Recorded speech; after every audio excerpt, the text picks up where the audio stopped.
wala gyud nagkulang kanato nga iyang mga anak o wala gyud usa ka yugto sa atong kinabuhi nga gipasabdan ta sa Ginoo. Apan anaa kanato nga nibiya sa Dios mao nga pipila usab kanato nakasinati og huwaw o pagkapasmo sa kinabuhi tungod kay ang Dios wa na gyud nagkulang apan naa man gyud panahon nga kita mubiya og magpalayo sa simbahan. Ang atong tema nindot kayo nagaingon gipadala kita aron pagpaambit ngadto sa uban sa kaluoy o kasangkapan sa Ginoo. Bapa sabihin sa iya sa in English, we are commissioned to share to others the mercy and provision of God. We are commissioned to share to others the mercy and the provision. Ngano man makashare man ta sa mercy and provision tungod kay nakadawat ta niini. Nakadawat ta sa iyang kaluoy ug nakadawat usab kita sa iyang panalangin. Mauna gisugo kita karon sa atong tema nga nag-ingon, we are commissioned to share that mercy nga atong nadawat sa Ginoo ug that provision kana nga mga panalangin nga gihatag sa Ginoo ngadto sa uban. Atong ibanghilyo nindot kaayo tungod kay ang first nga part makapasubo. Tungod kay si John the Baptist ang cousin ni Jesus Christ, ang iyang igagaw gilungguan og ulo ni gipatay ni Herodes. Sa dihang nakabalita si Ginoong Hesus ni ana, nasubo siya.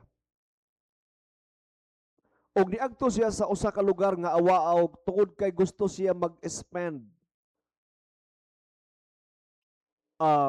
Maggusto siya mag-inusara, mamalandong. Tungod kay nagsubo siya kay namatay ang iyang suod kaayo nga igagaw. In fact, mautong nagbunyag niya. Og mautong igagaw nga nagdula sila sa dihang si Jesus naapa sa sabakan ni Santa Maria.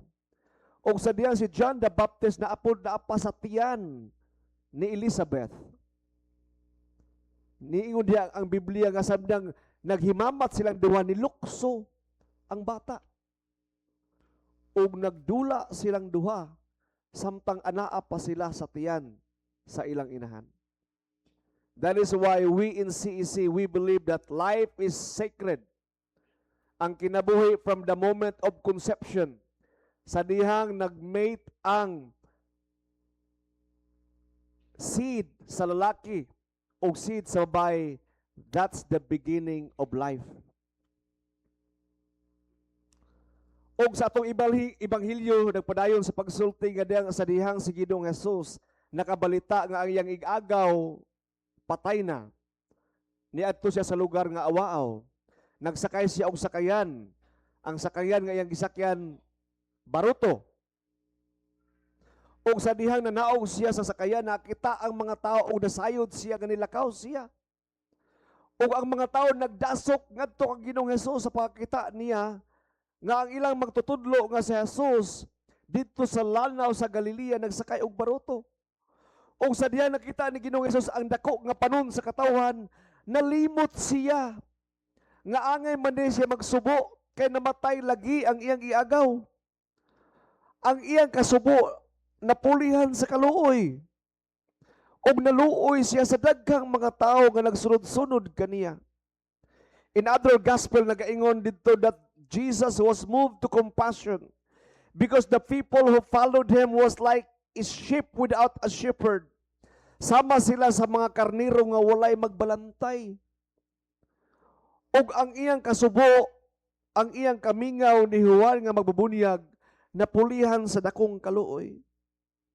Og niingon diya ang Ebanghelyo, nga gidala nila ang ilang mga masakiton, og iyang giayo ang tanan.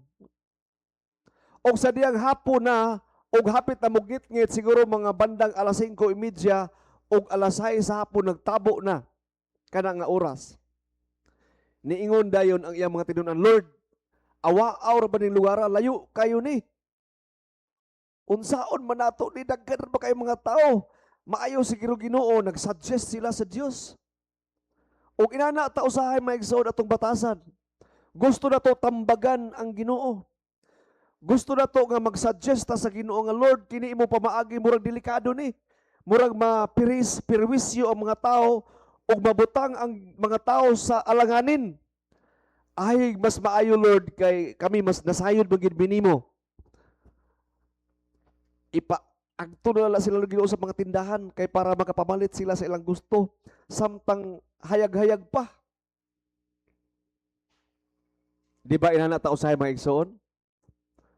Nga Lord, kung dili man nimo kabubuton, hinaot nga mauni imong kabubuton. Di ba? Kana bitong among joke sa una sa younger years sa mga youth, na yung mga young people rin sa hinguog ba nga makagustog taga Maynila, taga Cebu, niya magampo din sa Ginoo nga nakaklas lagi. And siya, Lord, kung hindi man siya, sana siya. Ha? Di ba? So tambagan na to ang Ginoo ba? O unsa may tubag sa Ginoo? Kamo ang magpakaon kanila. Lisod man na Lord, 5 ra ni ka isda, o 5 ra ni ka paan, o 2 ka isda. 5 ka paan, o 2 ka isda. Iyon siya ambi. Palingkura ang mga tao sa sagbot. O gikuha niya ang pan, o iyang gipanalanginan, o iyang gipikas-pikas ang pan, o gihatag sa iyang mga tinunan. O ang mga tinunan naghatag ngadto sa mga tao. Namakak ba ang Dios nga kamo ang magpakaon kanila? Wala. Tungod kay sila man gihapon gyud ang nagpakaon. Pero ang pagkaon mga igsoon dili gikan nila kun dili gikan mismo sa Dios. Mao bitaw kami mga pare, di gid mi angayan nga magbinulakbol. Okay ra mga dikon siguro murag mga carry ra ba? Excuse. Pero ang mga pare lisod kaayo magbinulakbol.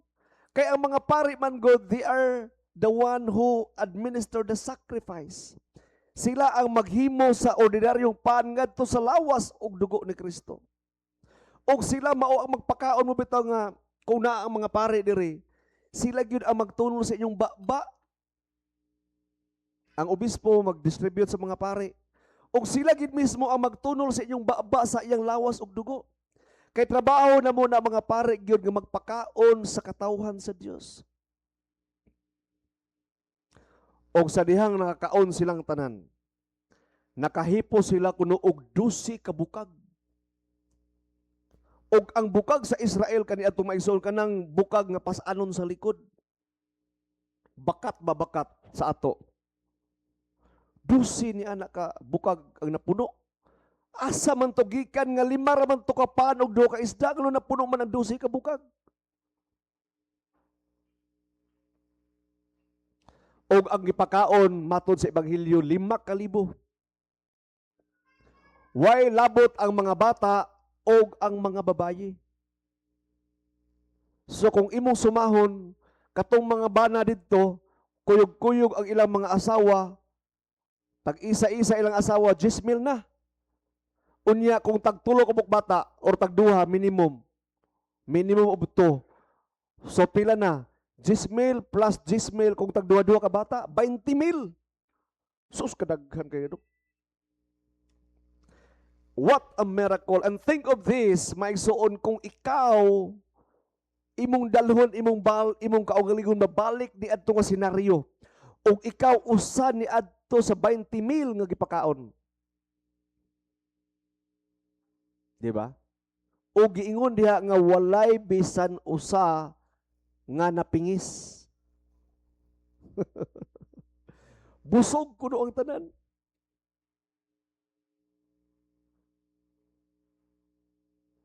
Think of this. Kung dili ka sa crowd, siguro dito ka sa mga tinunan.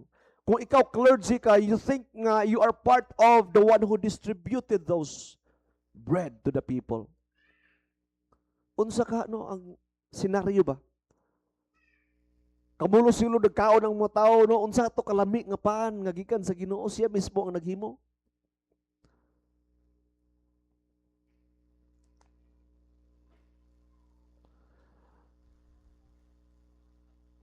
May suon tinuod nga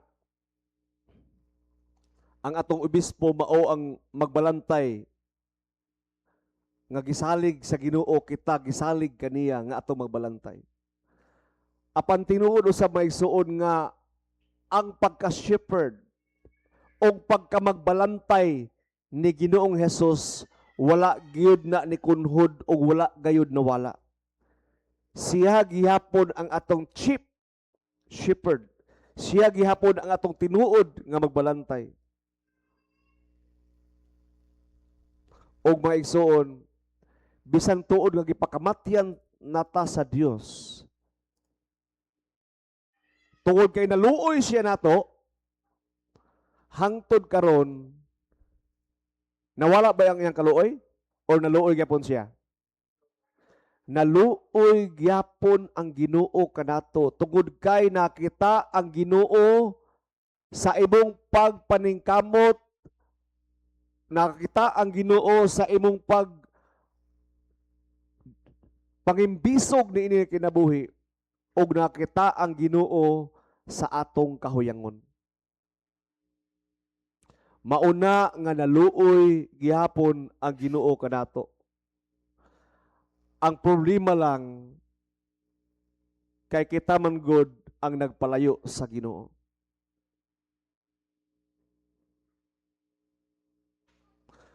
O kung naguna-una ta usahay nga kung magpaduol ta sa Ginoo, iya tang pangwartahan. Kana nagtuo ta ba nga Lord, di lang kong paduol nimo Lord kay basin unya kung imo kong basta Lord, di kong kumpiyansa nimo. Kay lain ra ba ka? Kay kato imo mga disipulo nga 12 ka buok, tanawa nagpaduol nimo, unsa na tabo nila? Patay. Di ba? Mura ba kita maigsuon, di tag kumpiyansa sa Ginoo. Di tag paduol kay basin og naay kapalit. Maigsuon kano sa abag yun ang Ginoo nagbuot nimo, wa man gyud, di ba? Kano sa abag yun gitamakan sa Ginoo ang imong freedom of choice. Wala gyud baya. Wala gyud baya tabot isa Ginoo. Nga nahimo siyang demanding kanimo nga Ginoo.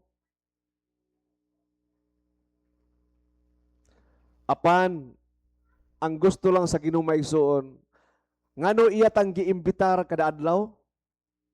Tungod kay gusto mo gud sa Ginoo nga makaunta.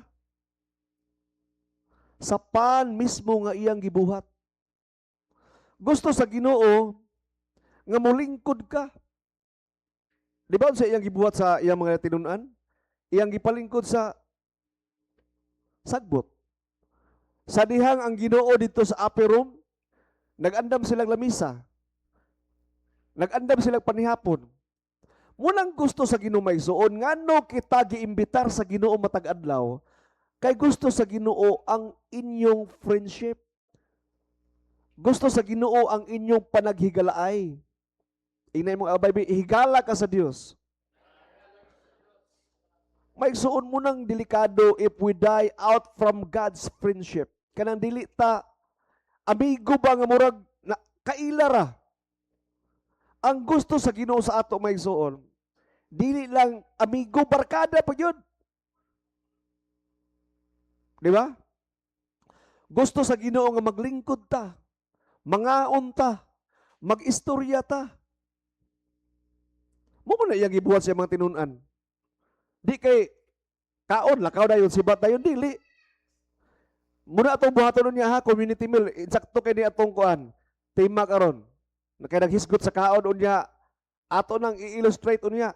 Mangaon tang tanan og di kita maingon nga Father bisya buwa mo koy dala pagkaon. Maigo lagi na kalusaba ta nang haon rin nakulangan tawa man gyud di ba? Puros man gyud bastante kung dili man sobra bastante gyud. Nakakaon ang tanan. Magbiits magali, di ba? Makabiits magamay. Ako lang ni dalhon na kay wa na may nikaon ni kamuting kahoy. Oh, dala. Mo maginaulay mahurot kamuting kahoy og saging. Oh, ako lang ni. Makabiits pa. Dalagbukag. Maigsuon mo sa tinuod lang, ang Ginoo gyud nag-desire gyud nga molingkod ta uban niya. Mga unta uban niya. Maubitaw nga ang last niya nga gibuhat kaon. Og ang last niya nga tagubilin sa ato mahitungod gyapon sa kaon. Tungod kay ang Dios wala ni undang pagkamaluluyon. Apan gusto sa Dios maigsuon nga magkuyog ta niya, mahimot ang higala niya, o dili lang ingon nga barkada ta niya best friend sa Ginoo, kundi gusto niya nga mahimot ang loyal nga friend. Loyal ba? Kanang dili na to siya hudason ba? Dili na to siya talikuron, dili na to siya libakon. Dili sama ni Judas nga iyang gibaligya ang iyang higala. Kundili gusto niya nga mahimot ang tinud-anay nga amigo niya. Para kita makadawat sa tinud-anay nga panalangin ug sa iyang grasya. Og kana nga grasya ug panalangin ang gusto sa Ginoo ato nang ipaambit sa uban. Og kita gyud mismo ang mopaambit ni ana. Kay nganuman kita man gyud ang naka-experience. First hand experience gyud atong encounter sa Ginoo nga ang Dios maluluyon, nga ang Dios maayo, ug ang Dios atong higala, ug nagkuyog ta niya. Di ba ka na makahigala mo og dato magpasikat man mo? Dito lagi Brad sa Manila. Basta gitabo lagi mini congressman lagi. Gwapo kay sakyanan lagi, convoy pag yun, unya namin sa tunga. Di ba manghinambog ta? Kana si Mayor sa tinuod lang parinti gid namo sa side sa kumama. Datong reunion gali na mo, nagtigumin niya na si Mayor sa lamisa. Di ba maghinambog ta? Mamalita ta? Nakoy amigo bitaw diri nga kuan. Gikan siya og Surigao o niya pastor man to siya. Agto ko siya sa Buanga. And siya, grabe mura ko siya politiko dito. Kaya gitabo ko sila kuno sa bus terminal. Sa duha kuno ka van kuno sa politiko. Unya gisuroy kuno sila sa farm inana. Grabe yun yung paghinambog. Kay VIP treatment kuno siya. So namalita siya maigsuon kay para sa iya usa to kabutang nga angay niya ikapasigarbo. Mauna exactly maigsuon ang gusto sa Dios. Nga siya Dios tag-iya sa universo, tag-iya sa tanang butang, tag-iya sa imong kinabuhi, tag-iya sa tanang kwarta. Unya nakauban nato siya sa pagkaon, abay pagyud nato ang gusto sa Dios nga manghinambog ta. Mamalita ta nga ang Dios maayo kaayo nga bisan siya Dios. Iya ming gipangga, iya ming gisarinaan, iya ming gibali-bali. Ug wala miniyayam iri. Ug sa dihang kami nagmasakiton, iya ming giayo. Ug sa dihang kita nagmaluyahon, iya kitang gitagaan og kusog. O gipanalanginan ta niya. Gusto na sa Dios maigsuon nga kana nga garasya o kana nga maayong balita atong ikabalita sa uban nganuman kay para kada atong silingan sa atong pagbalik nga rin sa simbahan kuyog na sila nato tungod kay sila mismo gusto pud makasinati sa experience nga atong nasinati diha nga kuyog nato ang Ginoo. Mauna maigsuon ang pagsangyaw sa maayong balita. Atong ipamalita ang kaayo, ang gugma sa Ginoo, ang grasya sa Ginoo, ang iyang panalangin. Pero kung dili ta magsimba, dili ta makadawat na ang grasya. Ug anugon kaayo ba ang oportunidad nga daghan unta nga mga tao na himong napanalanginan tungod sa imong kinabuhi. Tungod sa atong kinabuhi. So the final challenge my son is this. Kita, ikaw, ako nakadawat sa iyang grasya o sa iyang kasangkapan o sa iyang sangkap, sa iyang provision, pagsangkap kanato.